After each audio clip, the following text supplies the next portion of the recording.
आपण या ठिकाणी ही, शी, इट, आर्यन, काजल आणि मोबाईल हे जर सब्जेक्ट असतील तर क्रियापदाला ईएस लागेल एवढं लक्षात ठेवायचंय.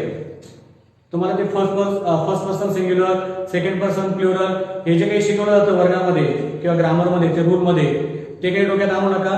फक्त एवढं लक्षात ठेवा, ही, शी, इट, आर्यन, काजल आणि मोबाईल हे जेव्हा वाक्याचे कर्ते असतील किंवा सब्जेक्ट असतील तेव्हा क्रियापदाला यस किंवा ईएस लागतो.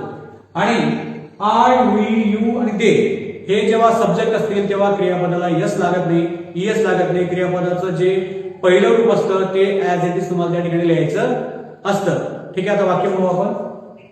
बघा माझ्या ठिकाणी तो क्रिकेट खेळतो, करता आहे ही, खेळणे. बघा सब्जेक्ट नंतर आपल्याला काय घ्यायचंय, क्रियापदाचं पहिलं रूप. खेळणेला क्रियापद आहे प्ले.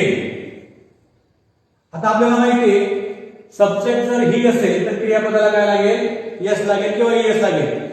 ईएस केव्हा लागतो आणि एस केव्हा लागतो याचाही नियम आपल्याला पाहायचा आहे. सध्या फक्त वाक्यरचना कशी होते हे तुम्हाला समजून घ्यायचंय.